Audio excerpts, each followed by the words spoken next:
1952 Seattle, Washington. Boeing Aircraft Company Engineering Laboratory. A team of aerospace engineers is testing a radical new helicopter rotor design. Variable pitch blades. Self-adjusting angle of attack. It's cutting-edge technology that took them 3 years and $17 million to develop. During the final review, the lead engineer opens an old book to show his team the inspiration. It's a sketch, drawn in 1486, 500 years before their prototype, by a man who never saw a powered aircraft, never studied aerodynamics, never attended engineering school. The sketch shows the exact same rotor mechanism, down to the blade angle, down to the control system, down to the mathematical ratios. His name was Leonardo da Vinci, and what he designed in the 1480s shouldn't have been possible for another 4 centuries. But that's just one invention. When researchers finally cataloged all 13,000 pages of Leonardo's notebooks in the 1960s, they found something that made NASA engineers go completely silent. Page after page of machines, mechanisms, and technologies that required knowledge Leonardo couldn't possibly have possessed. A parachute design tested in 2000 by British skydiver Adrian Nicholas. It worked perfectly, using only materials available in 1485. A diving suit with breathing apparatus sketched in 1515. Tested by the Italian Navy in 2003. It functioned exactly as drawn. A self-propelled cart with differential steering and programmable direction. Built by researchers at the Institute and Museum of the History of Science in Florence in 2004. It operated flawlessly. Leonardo had invented the first programmable robot in 1478. Here's what doesn't make sense. Leonardo lived in a world without electricity, without engines, without any power source except horses, water, and wind. Yet he designed a helicopter, a tank, a machine gun, a submarine, a parachute, an automobile, an airplane, a diving suit, a calculator, and every single one of them works. Not approximately, perfectly. When modern engineers build them using his exact specifications and period-accurate materials, they function. Which raises a question nobody wants to ask out loud. How? May 2nd, 1519. Chateau du Clos-Luz, France. Leonardo da Vinci dies at age 67 in the arms of King Francis I. In his final months, he's been organizing his notebooks, trying to preserve what he calls his life's work. Over 13,000 pages of sketches, observations, calculations, and designs. But here's the strange part. He wrote everything backwards. Every single page. Right to left. Mirror writing. Readable only with a reflection. For his entire life. Historians say he was left-handed and this was more comfortable. But Leonardo was ambidextrous. He could write forwards with his left hand just as easily. So why spend a lifetime writing backwards? Why make every page require a mirror to read? Unless he was hiding something, making it just difficult enough that casual observers would dismiss it as artistic eccentricity. But serious students would take the time to decode it. When they did, in the 19th and 20th centuries, they found designs that violated everything historians thought they knew about Renaissance technology. Page 860V of the Codex Atlanticus shows an aerial screw, a helicopter rotor, diameter 5 meters, pitch angle, calculated for maximum lift. Leonardo wrote beside it, "If this instrument made with a screw be well made, that is to say, made of linen of which the pores are stopped up with starch, and be turned swiftly, the said screw will make it spiral in the air, and it will rise high." This is Bernoulli's principle, the physics of flight, officially discovered in 1738 by Daniel Bernoulli, 252 years after Leonardo drew this. Leonardo not only understood it, he calculated the exact dimensions needed, the rotor diameter to lift-weight ratio, the rotation speed required, the material density, all without any of the mathematical tools that wouldn't be invented until Isaac Newton created calculus in 1687, 200 years after Leonardo's death. Page 1100 shows a tank, armored vehicle, conical design to deflect projectiles, multiple cannons arranged in a circle for 360-degree firing, powered by cranks operated by men inside. Leonardo notes. I can make armored cars, safe and unassailable, which will enter the serried ranks of the enemy with their artillery, and no company of soldiers is so great that they will not break it. This is combined arms warfare doctrine, not formalized until World War I, 400 years later. But Leonardo understood it in 1485. He even identified the weakness in his design. The gears wouldn't work as drawn. Researchers thought this was a mistake, until a military historian in 2010 proposed a theory. Leonardo deliberately drew them backwards. Sabotage, because he knew how devastating this weapon would be. He wrote in the margin, I do not publish or divulge these inventions on account of the evil nature of men. He built a weapon, then broke it on purpose, so it couldn't be used. What kind of mind does that? Invents the tank, understands its tactical application, then deliberately introduces a fatal flaw to protect humanity from his own invention. In the 15th century, write in the comments, do you think Leonardo was protecting us or testing us? Did he want these inventions found or hidden? Santa Maria Nuova Hospital, Florence. Leonardo is 58 years old. He's been granted permission to dissect human corpses, a rare privilege.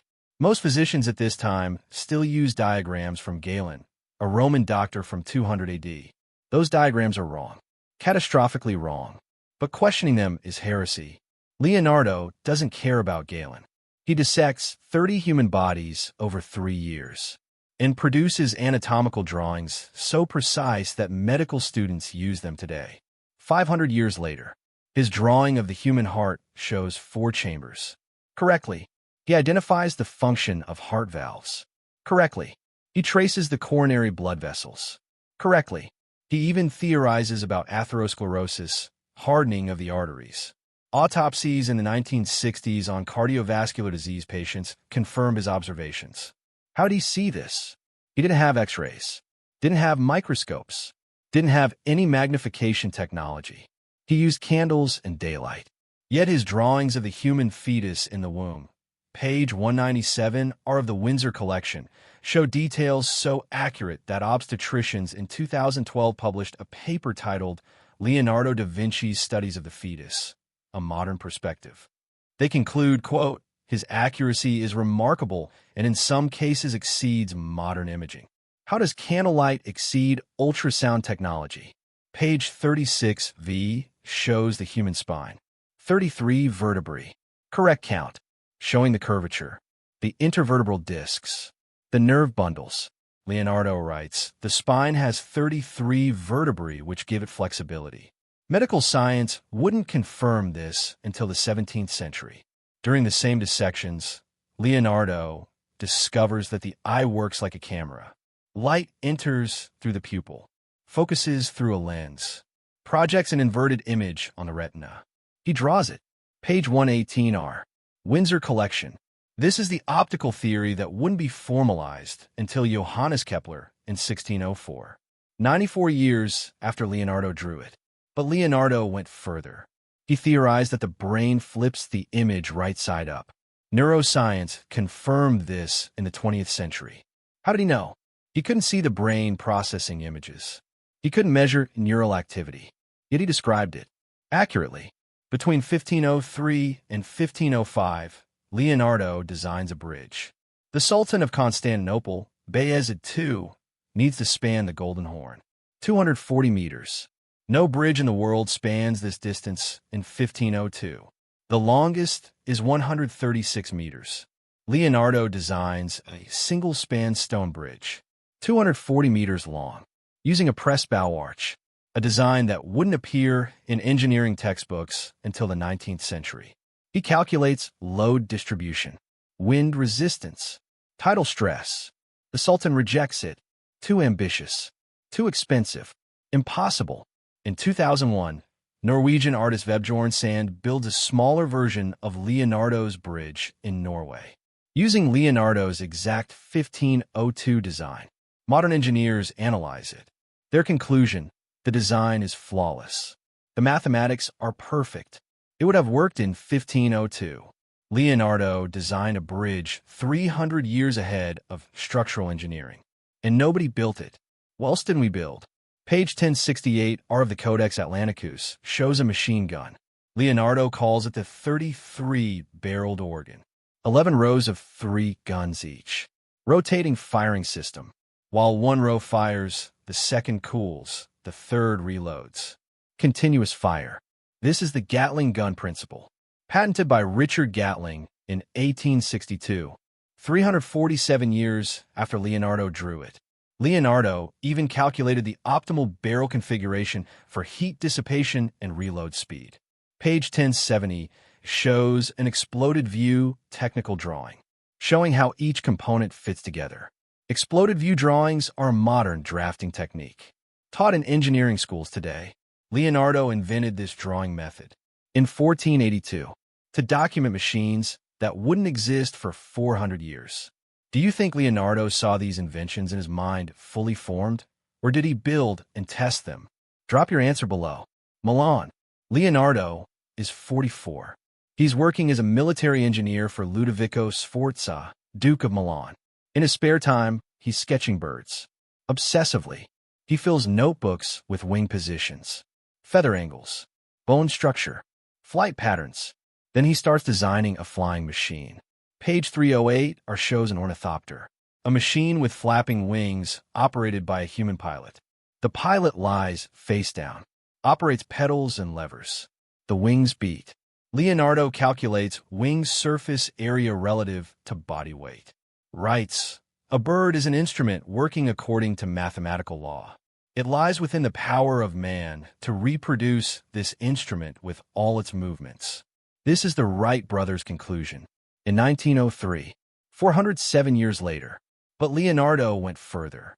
He understood that flapping wings wouldn't work for human-powered flight. Humans aren't strong enough, so he designed a glider.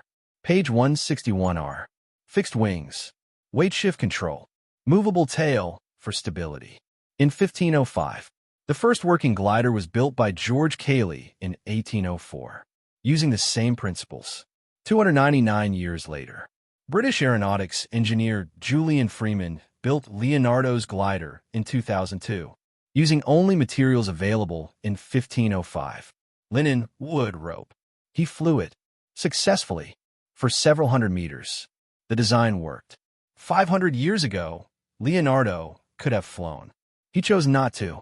He wrote, "There shall be wings. If the accomplishment be not for me, 'tis for some other." He knew someone would eventually build it. He was leaving instructions for us. But the most disturbing invention isn't in any museum.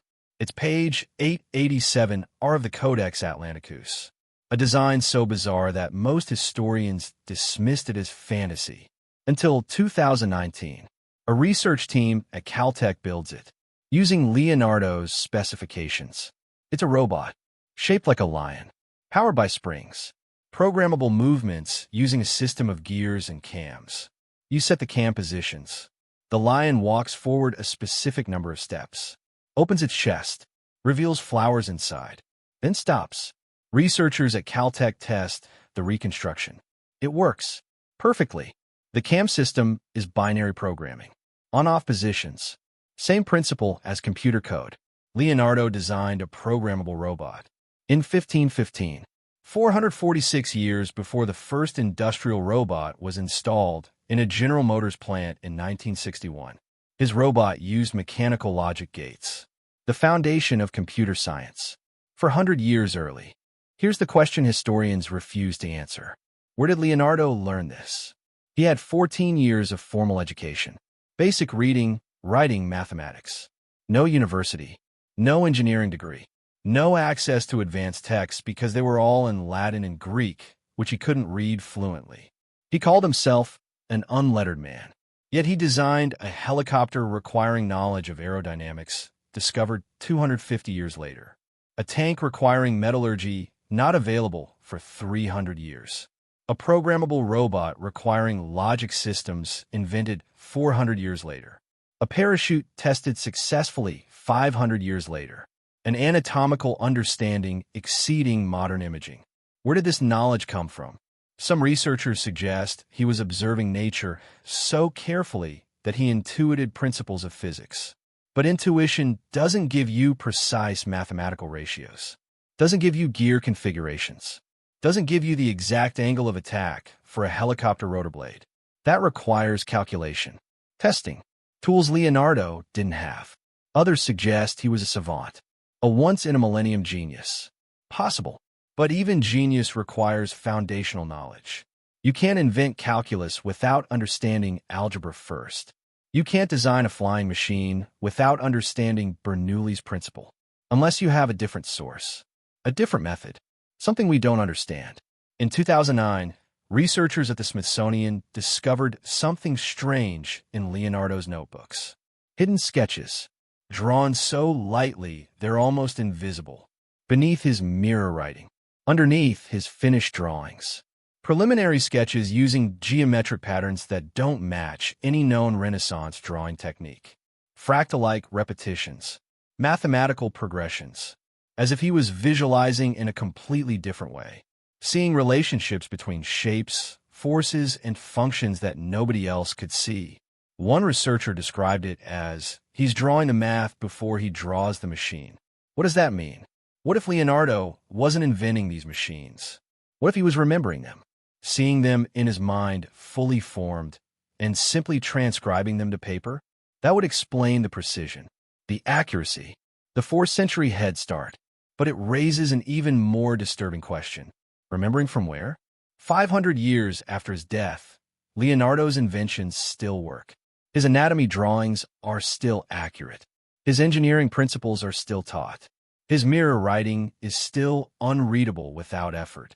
And 13,000 pages of his notebooks are still filled with designs we haven't built yet, machines we haven't tested, principles we haven't understood. What else is hidden in those pages? What else did he see that we're not ready for?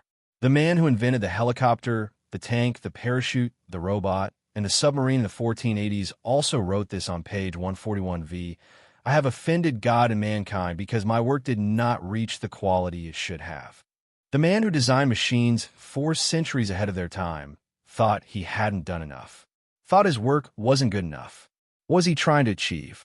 What did he think he failed at? And what would Leonardo's success have looked like if he thought this was failure? 3 questions for the comments. First, do you think Leonardo was a genius observing nature, or did he have access to knowledge from somewhere else? Second, if you could build one of his unbuilt inventions, which one would it be and why? Third, what do you think he meant by his work not reaching the quality it should have?